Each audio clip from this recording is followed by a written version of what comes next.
Hello my YouTube family, કેમ છો? હું એકદમ મસ્ત છું. આઈ હોપ તમે પણ સારા હશો.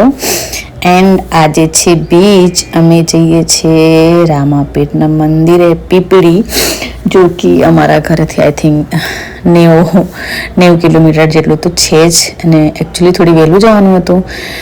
ત્યાં 7:30ની આરતી હોય છે. ત્યાં સુધી અમારે પહોંચી જવાનું હતું, બટ અનફોર્ચ્યુનેટલી થોડી મોડું થઈ ગયું. સો અમે જઈએ છીએ આઈ થિંક 7:30 અમે ઘરેથી નીકળીએ છીએ. સો એક બે જણ અમારી સાથે બીજા બી આવવાના છે, બટ એમાં એવું હતું કે એમને થોડીક મોડું થઈ ગયું. તો અમે વિચાર્યા કંઈ વાંધો નહીં, દર્શન જ કરવા છે ને, આરતી નહીં તો દર્શન કરીને આવી જઈશું. સો પછી છેલ્લે અમે પહોંચી ગયા મંદિરે પીપળી. સો આ છે બહારનો ત્યાંનો વ્યૂ. મીન્સ કે નોર્મલી દુકાન છે, અમુકને ચાય નાસ્તો કરવું હોય. આમ તો તમે જાઓ ને તો તમને એટલું ભીડ મળે ને કે ઓ ગોડ. પછી અમે ગયા અંદર, એન્ટર થયા મંદિરમાં. અમને હતું ને કે બહુ જ ભીડ હશે, પણ નોર્મલ હતું, કારણ કે અમે આઈ થિંક 9:30 વાગ્યા સુધી પહોંચી ગયા હતા અંદર. ત્યાં પીપળી પહોંચી ગયા હતા 9:30 વાગે. પછી જઈને મસ્ત પેલું કહેવાય ને કે તમને એકદમ હાશ દિલથી દર્શન કરવા મળ્યું રમાપીર દાદાને. સો એટલી શાંતિથી અમને દર્શન કરવા મળ્યું ને. આમ તમે જોઈ શકો છો એકદમ પબ્લિક છે, પણ અમુક વાર કેવું હોય છે કે અમે રાત્રે આમ તો જતા હોઈએ છીએ. હું 2-3 વાર ગઈ છું અહીંયા. તો એકવાર તમે હું ગઈ હતી ને તો આઈ થિંક કેટલા હતા, સખત પબ્લિક હતી. હવે બીજ હોય ને અહીંયા પબ્લિક ના હોય એવું તો બને ના ને, કોઈ પણ મંદિર હોય. સો આ વખતે મેં ગયા ને તમને મસ્ત શાંતિથી એકદમ દર્શન કરવા મળ્યું. બેસવાનું અંદર મંદિરમાં તમને બધું એકદમ દર્શન કરવાની બહુ જ મજા આવી. પછી મેં બહારનું થોડી વ્યૂ લીધું વિડીયો, પ્લસ પછી મેં કીધું કે હવે દાદાને દર્શન કરવાનું. જે લાઈન દેખાય છે ને અહીંયા, મીન્સ કે પહેલાં જ્યારે ભીડ હોય ને ત્યારે બહુ જ લાઈન હોય છે, ને અત્યારે લાઈન નથી. ડાયરેક્ટ દાદાની સામે જઈને પ્રસાદી ખાઈને દર્શન કરીને થોડી વાર બેસીને આવી ગયા. સો એ મને બહુ જ મજા આવી એવી રીતે. સો દર્શન કર્યા, શાંતિથી દર્શન કરીને થોડા બેસીને થોડી વાર બેઠા. પછી અમે વિચાર્યું કે હવે બહુ ભીડ નથી તો આપણે પહેલાં જમી લઈએ, કારણ કે ત્યાં જાઓ ત્યાંની પ્રસાદી તમે ના લો તો મજા ના આવે. તો પછી એકદમ શાંત વાતાવરણ હતી. પછી અમે ગયા. જમવાનું વિભાગ અલગ હતું, મીન્સ કે જે જમવાનું વાળું છે ને ત્યાંનું એ અલગ જ હતું, વન સાઈડ હતું. તો આ જે એન્ટર ગેટ છે ને ત્યાંથી ભૈરવનાથ મંદિરની ગુફા બનાવી હતી નોર્મલી, પ્લસ આ જે દેખાય છે ને ત્યાંથી જમવાનું અંદર હતું. પછી અમે અંદર ગયા. મીન્સ કે જમણવારનો કેટલો મોટો ત્યાં હોય છે, 2 ભાગ હોય છે. પ્લસ ત્યાંનું તમે પંખા જુઓ ને તો એટલા મોટા મોટા દંડાથી લટકાયેલા છે, બિકોઝ બહુ જ મોટું છે. બહુ જ મોટું છે. 2 ભાગ છે, આવું 2 રૂમ બનાવેલા છે મોટા મોટા, ઓનલી ફોર જમવા માટે જ. સો પછી મેં મારા હસબન્ડ ને અમે બીજા 2 કપલ પણ હતા.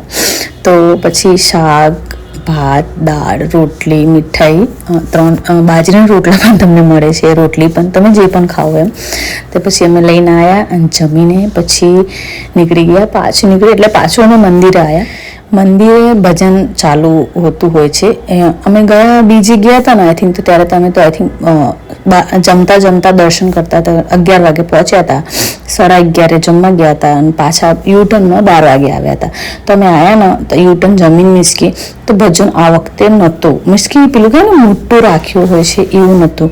આ જે નોર્મલ જો દેખાય છે ને આટલું જ હતું, બિકોઝ ગયા વખતે બહુ મોટું હતું. તો અમને એવું વિચાર હતો કે અમારી સાથે જે બીજા હતા ને એ લોકોને ફર્સ્ટ ટાઈમ એ લોકો જોયા હતા અને 2-3 વાર અમે જોઈને ગયા હતા.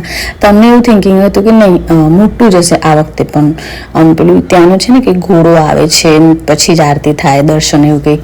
પછી એક બાજુ ભજન ચાલુ હતું ને એક બાજુ ચા પીવાનું ચાલુ હતું. જો ત્યાંનું છે કે તમે પ્રોપર પ્રસાદી તરીકે તમે ચા ગ્રહણ કરી શકો છો એવી રીતે.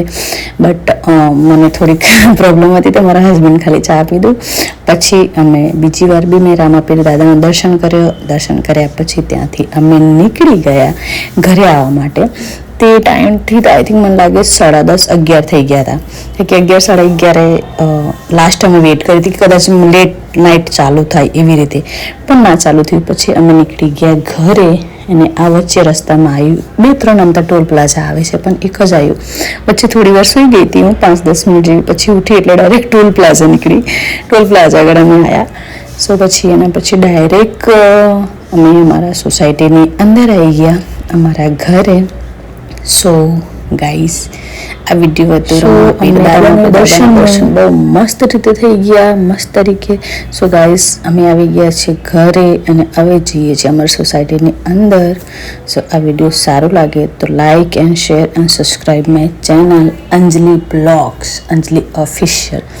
હાજી આ છે અમારું અંદરનું સોસાયટી, મોટી મોટી બિલ્ડિંગો.